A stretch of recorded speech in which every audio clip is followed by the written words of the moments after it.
Hello and welcome. I'm Shadow of Shadow Gaming, bringing you episode 17 of Programming with Shadow. In today's lesson, we will be talking about a concept called interface. This isn't exactly where I planned to go last time, but I think this one makes more sense to go next. So let's set up what interfaces are used for. So we've talked about classes and objects, inheritance. Let's do an inheritance real quick. Say something like public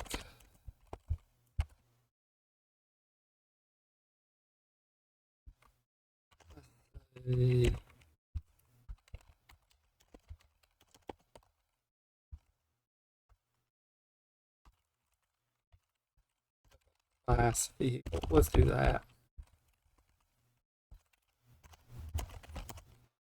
Just say something like that, and it has some method, maybe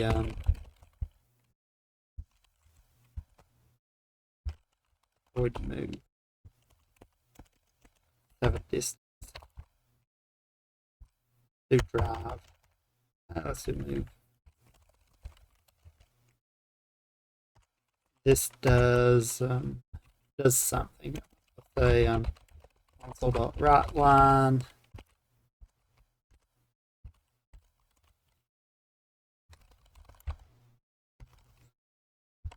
Distance just does something. So from there we can do a more specific. So what we could say public class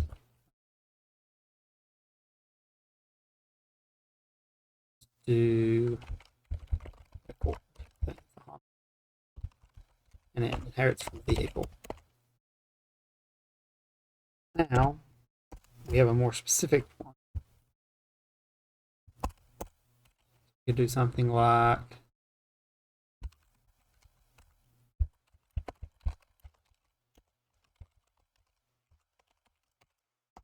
we could do v.move.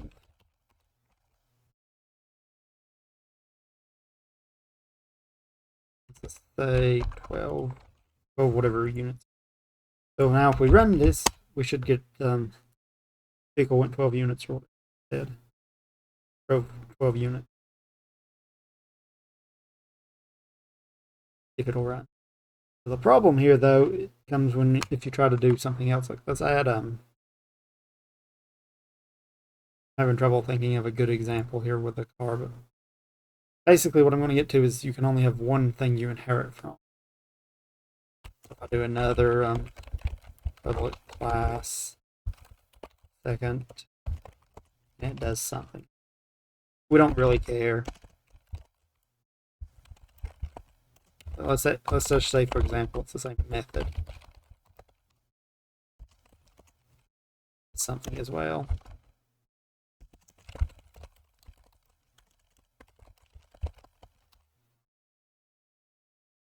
What we'll find here is that there's no way to do second here. It makes sense. Class second cannot have multiple base classes, vehicle and second. And this is the same. This is the reason. Which one of these would it be able to call? There's not a good way to say which one it's going to call dynamically. Like up here at vehicle, it's calling vehicles move, seconds move, forward. It's just hard to say that, so it's not allowed. And in some languages, in C++, you can actually do that, but it gets you into odd states. C#, it's not allowed. So what we can do, however, is say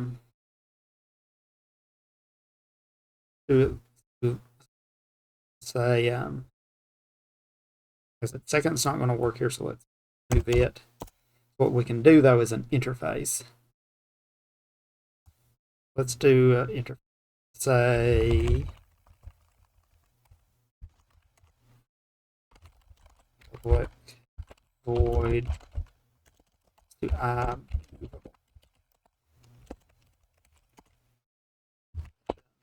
void should have been interface.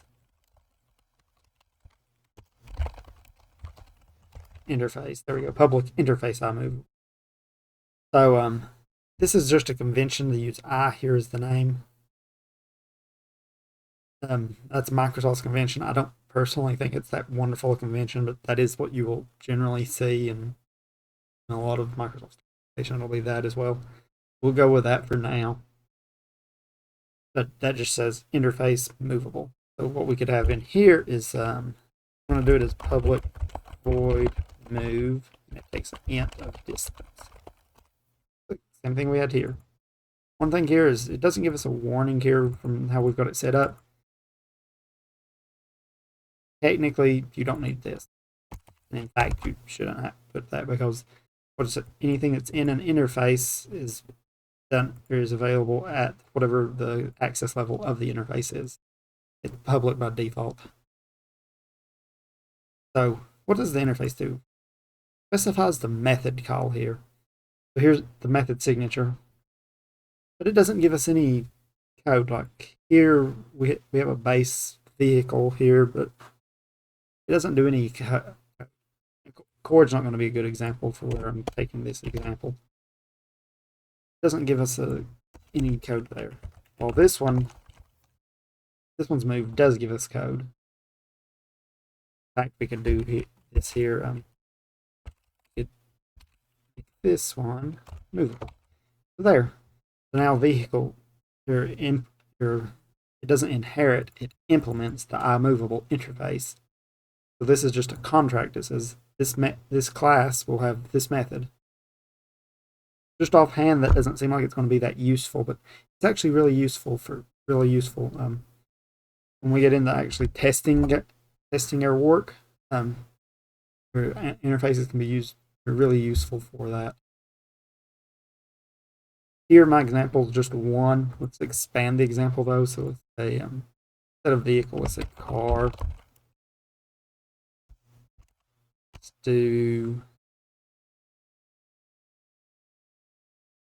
Let's do this. Let's say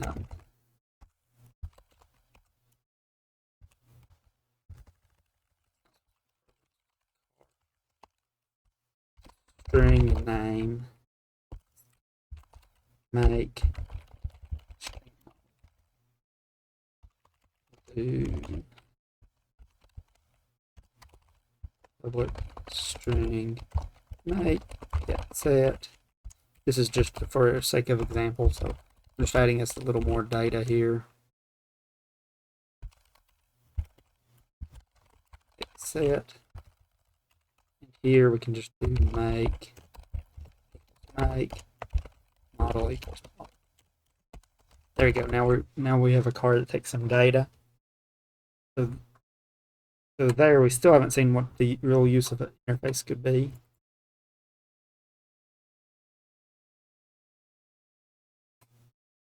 Sorry, my power just occurred. Can't see my screens right at the moment. But we haven't seen what the use of an interface is just yet. Let's adjust. Let's say this is called a car. Let's say this is movable. Car, let's say it's a Honda Accord. Let's adjust this method here. Let's do this. Let's say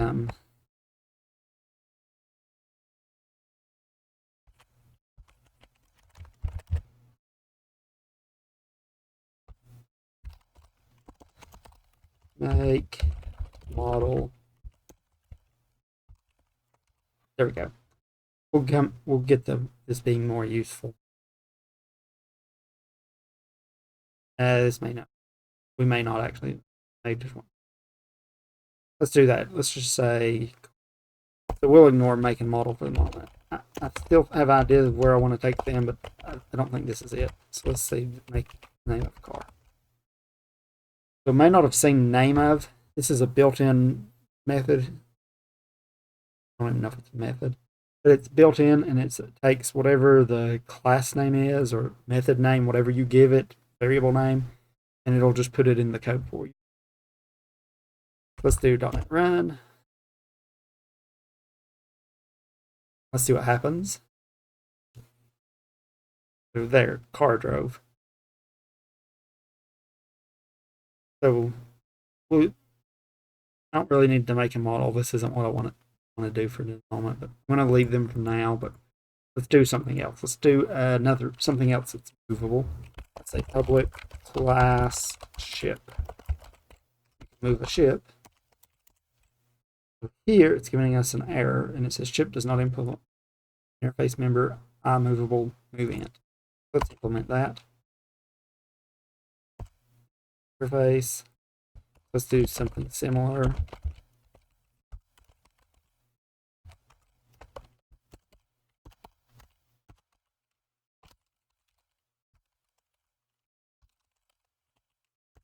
I'm using name up here just to make it easier to see the difference here.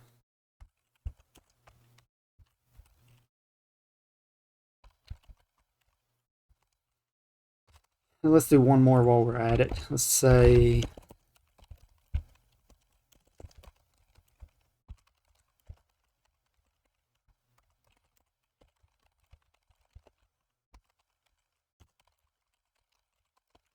a plane, and then do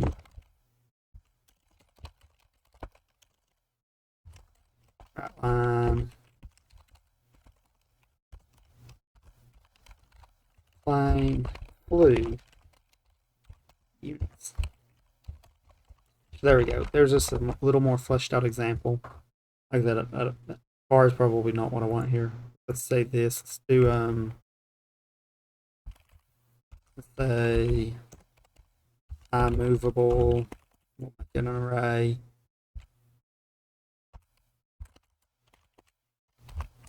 So let's have a new car, and it is a Honda Accord. Like I said, I don't technically need that for this example, but we'll need it in a second. New ship and a new plane. There. We just made an array, and it has a whole bunch of types that aren't the same. All that's the same is that they all have the same method. In fact, let's add another method. Let's say for the car, instead of just move, let's say public void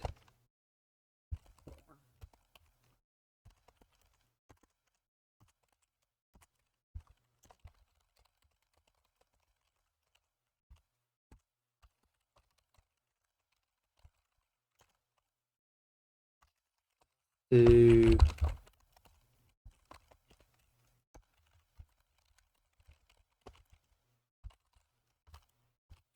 just something else here, just to see for an example. Let's do for each movable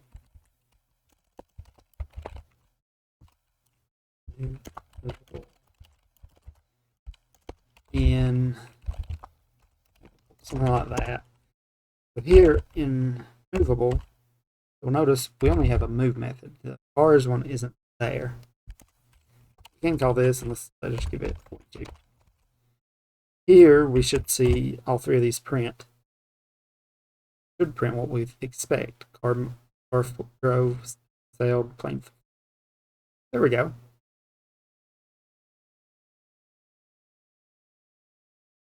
So if we wanted to actually do the car and say, we could do something like if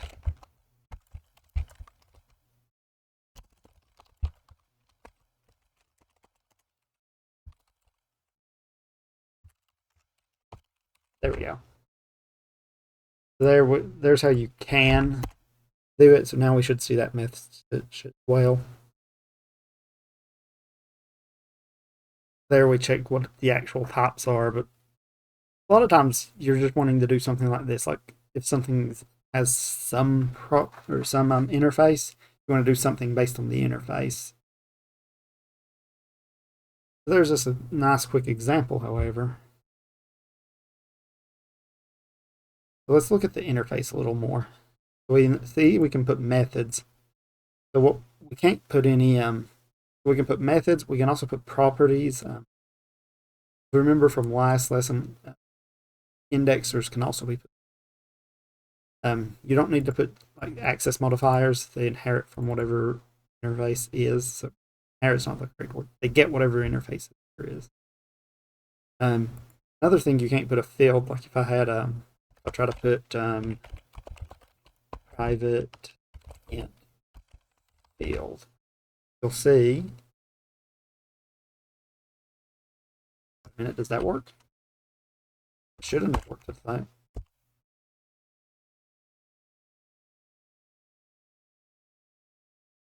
Yeah, interfaces cannot contain instance. There we go. Like, wait a minute, did something change here and I didn't expect?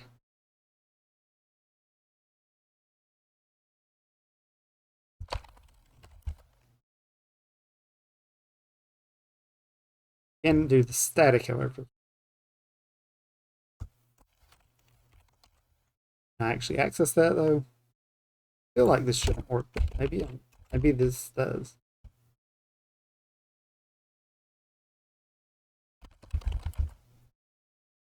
Interesting. I actually did not know that that would work.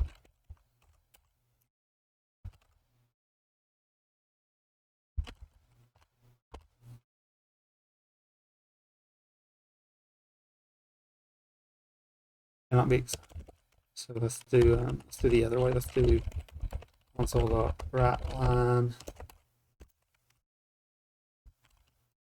iMovable.field. So we're experimenting now. I actually didn't think that would work. Let's say this is 17. So there, we basically made a constant. Interesting. I actually did not know you could put any data there. I thought it was not allowed. I guess it's only static ones are allowed. So one's on the interface. So what that means is this, instead of being different for each value here, each one of the different classes, instead it's on the interface, and it's always going to be whatever the interface. As you've seen, I could change it outside of a constructor. Interesting. So I didn't know that, but I'd have to think on if I would use that. But where I would suggest you'll see most of it is with methods. Maybe not this. I'll have to think about how you could use that, if you should use that.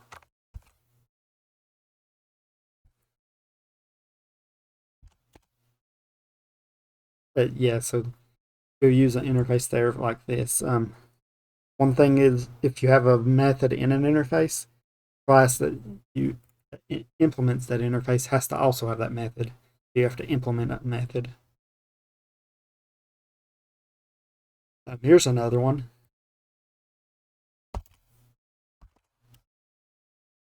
Maybe public interface. So here's something you can't do with inheritance that you can do with interfaces. Sure.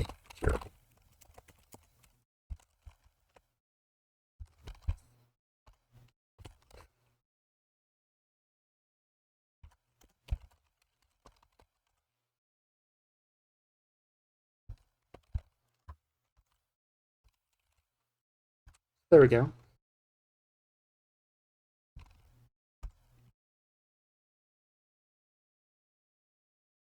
Here we could say, I'll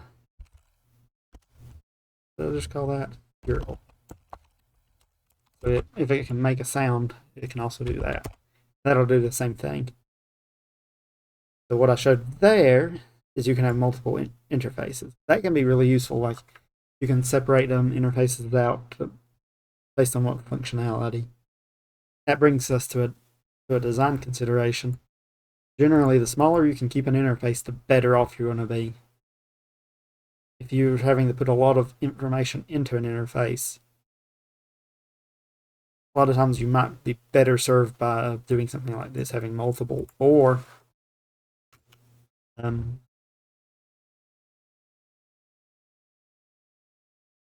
do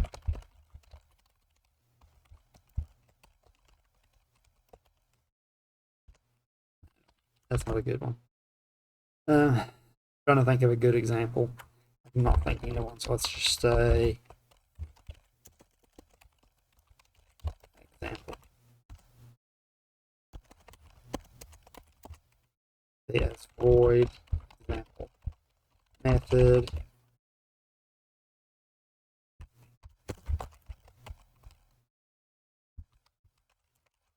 There we go. Now I said I'm to iHearable. Put it on iHearable instead. Just so I have to change it in one spot instead of two. That space. Here, now it's saying we don't implement all the examples. We need a sample method as well.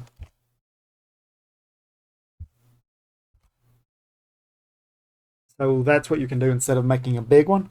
Or you can also have interfaces that inherit other interfaces. And that can be really useful to split out interfaces in the different groups that you need and use. And you can see that, or you can find that a lot easier to manage in the long term than if you have a great big interface and keep having to adjust.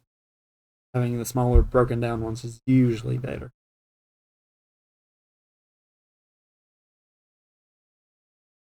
All right. Let's go back up here to when I shoved them all into an array. So in some languages, good example, Python and some other languages do it as well, but you have the thing, it's called duck typing. That's sort of what this is doing here. Maybe not completely, but pretty close if it's not. And it's saying, the idea is the saying moves like a duck, quacks like a duck, or it's a duck. That's the same thing that's going here. The duck typing says, right, if the class is movable, you put them together, even if they're not exactly the same. Like car and ship aren't very different except the movable interface. In fact, that's the only clarity they have. So where we've actually seen this before is with when we're using the for each here. So array or list, technically meeting the criteria for a enumerable object. I look here at movable. I don't think it'll have one. Yeah.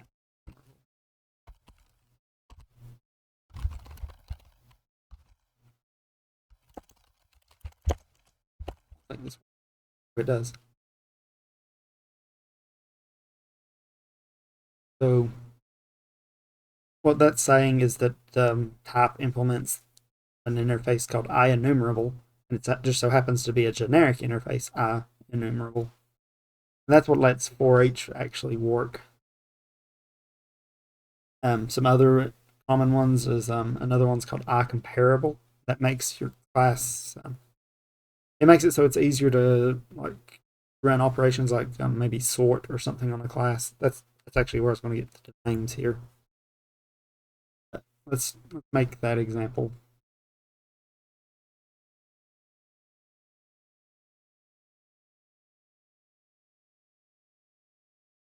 So my intention is actually we'll look in the enumerable a little more specifically later, but let's go ahead and look at comparable.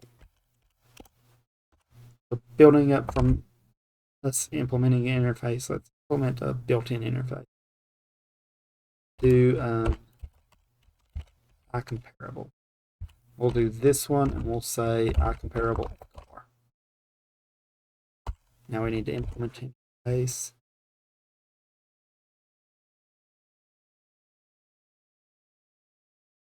All right, so for this one,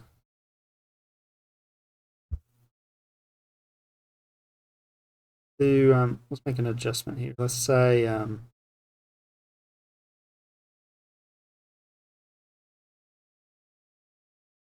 let's handle the null case first because we don't want to deal with the null. If car is null, they're not equal, so we don't care. I'm just going to say argument null exception dot throw with null. Other. So there we get it'll throw an exception if others null. Just get rid of that out of the picture altogether. Now let's do this. So let's say this is why I put the make and model before. So normally you might want to sort them maybe by maybe you have a lot of cars and maybe you want to sort them by the make, so or the model, the make. Like maybe you want Hondas in a list separately, and then Toyotas, and then Fords, and then GMCs.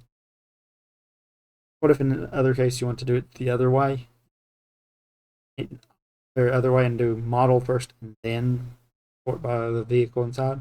You can do that, and this iComparable lets you do that. What I'm going to do is say something like car comparison equals model dot compare to other dot model. There we go. And that the model does, or compare to, works like this. It compares an instance with a specific string object. So you can read through the rest of that. But what it returns is a either a zip or a something.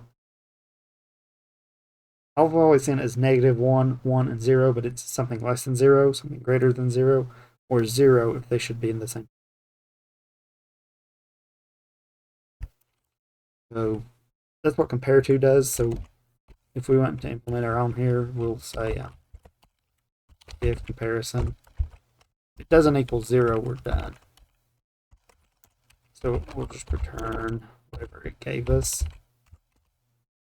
That's just going to use the default one for whatever type it is, and in this case it's a string. So the string already has one built in. So that's all this is doing. So we're just customizing how car does it. Else return make dot compare to other dot make. There we go. Now I think we'll have a comparable car here. Let's come up here. Let's this. Let's make some. Let's do.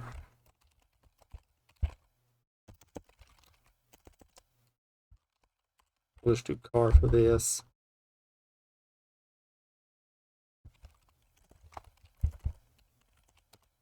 Let's do new Honda Ford.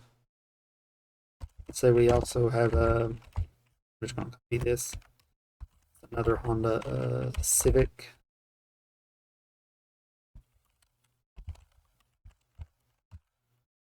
Do this on a new line, just it's clearer. So there's just a couple. Let's add a couple more.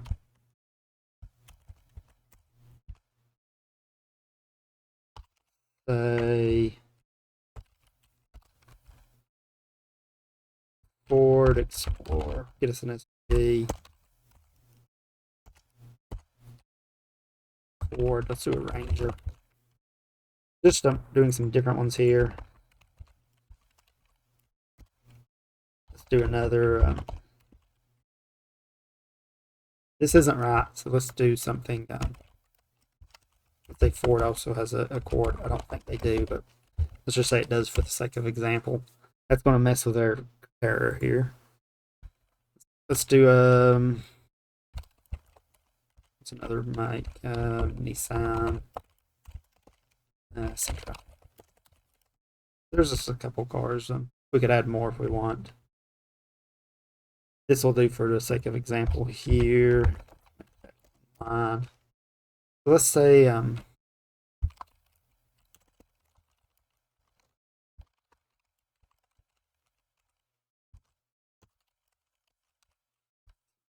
we just sort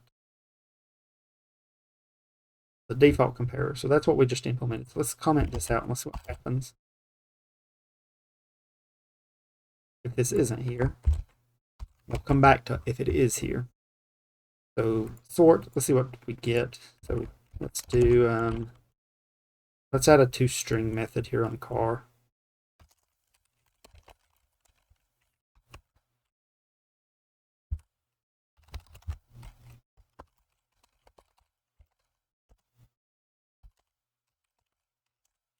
Do make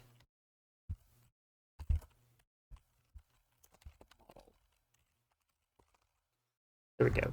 Now let's run it. Let's see what happens. I guess I need to print it out. For each car C in cars sold up line C dot to string.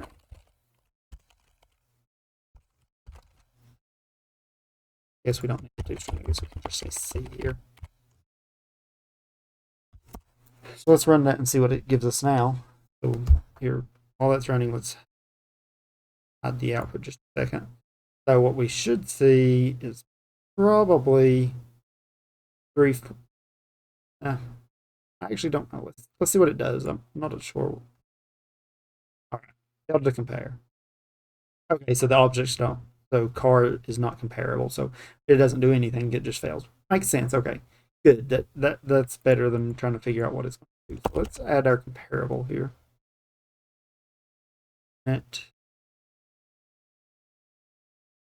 Yeah, that's better than trying to figure out what it was going to do from without seeing it. So now let's do some solve. So we've got it configured so that it should do by model. So two accords are going to be first. The Ford Accord, the one that doesn't exist, this should be the first element. Then Honda Accord.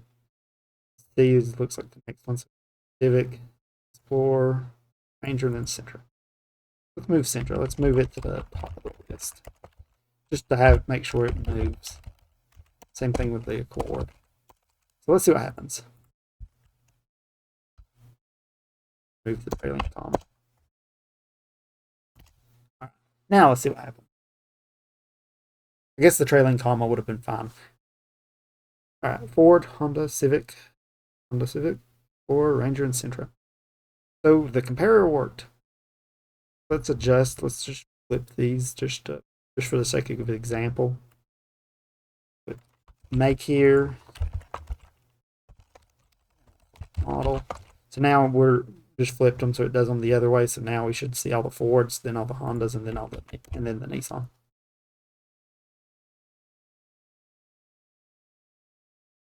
And there we go.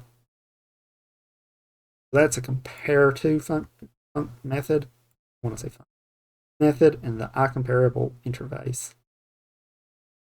That was really easy. That was really easy to customize the ordering, and you can do that.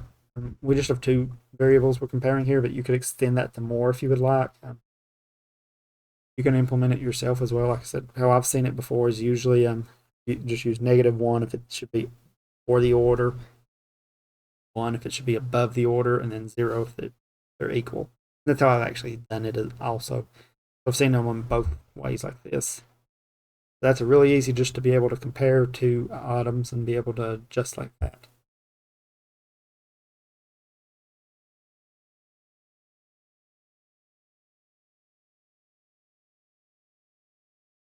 So let's see.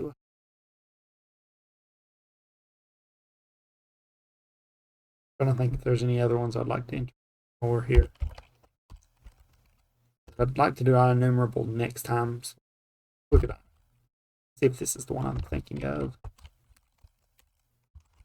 We're now off the rails, so this is beyond where I was planning. So let's do what this does. Equals.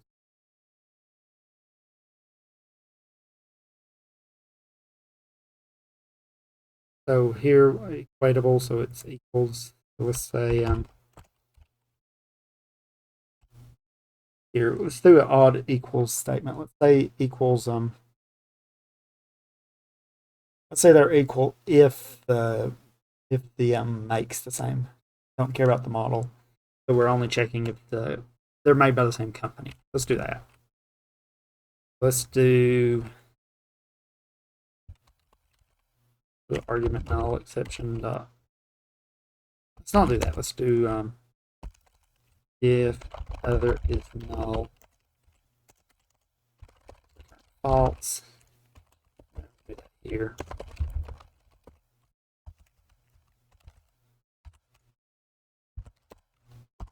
So if it's null, we're just return false. They're not the same. Else, if make other dot make through. Here's where you would do other checks, like check the model, but I'm not going to. Turn it off. So we're going to say, don't worry about the model right now.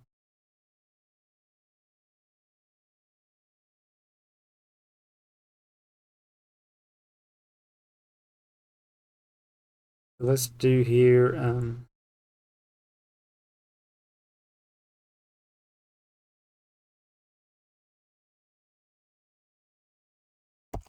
Do a for loop for int I equals 0, I less than bars.length. Bars.count isn't, yeah, that's plus. Let's say where's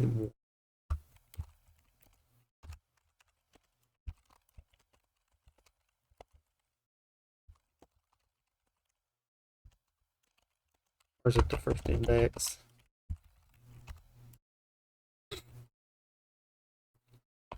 If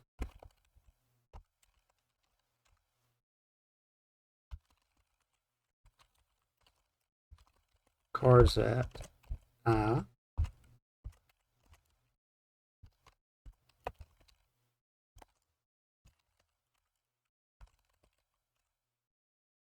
oh, that's not, let's do this from 0, like I said.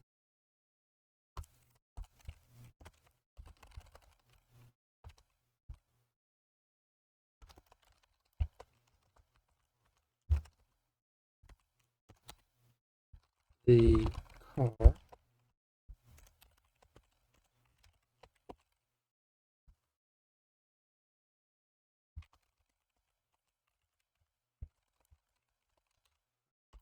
something simple. Else right line a car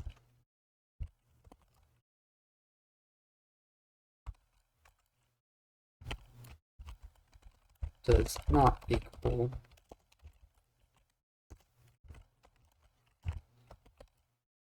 cars at I. So this is just making use of that toString method like we did before. So let's see what this gives us. So we should see a bunch of not equals and one equals. Let's see if we get that.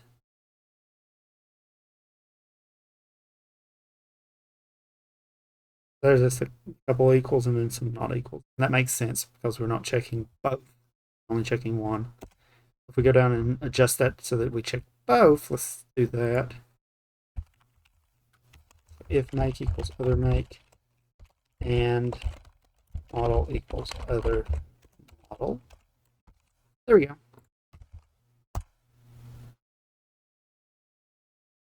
Very easy. We just made a way to compare these a little easier.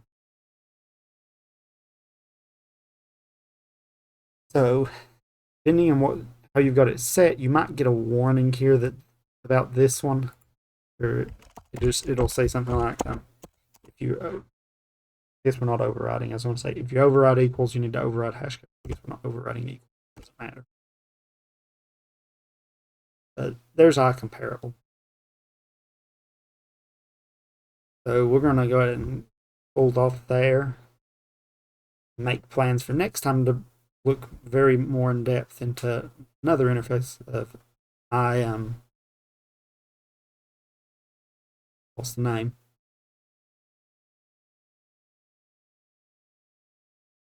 IEnumerable. There we go. So let's go through what we've learned today. So today we've looked at an interface, back a couple interfaces. The basic structure of interface looks similar to a class, but class is replaced with interface. Also don't do the name there. Apparently you can have static fields on the interface. I haven't seen a use for them yet, but I'll think about it and see if I can think of something. How you usually see it is something like this, though, a method here.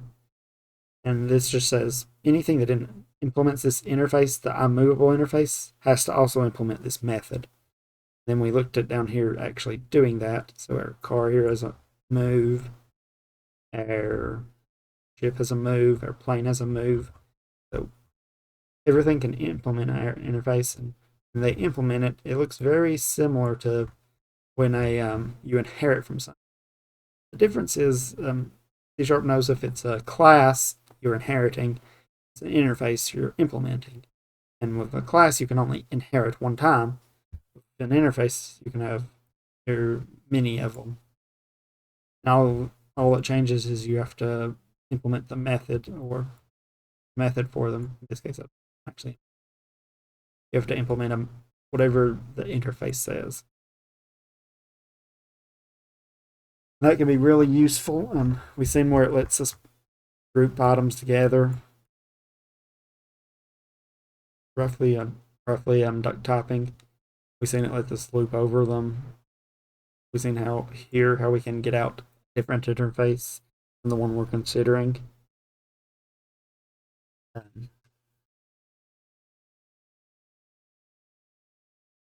That's the basics. We also looked very, very lightly at two built-in ones. An iComparable required us to iCompare_to method. The compare_to just says if it gives you something that's less than 0, it should proceed. If it's 0, it should be about the same level, and greater than, it should be after the value. That lets you be able to do a comparison here. So the sort method here takes the default comparer for whatever object it is, and the iComparable just happens to set that. So that let us create an easy sort to sort these based on whatever value we wanted, either the name or whichever way we set up the compare_to. It was easily able to adjust for that. After that, we looked at the equatable interface. It was simple as well. It gave you an equals method, and we just checked if this one's null because it can be. Then all we did after that was we just checked the make and model. We returned true if they're equal and false otherwise.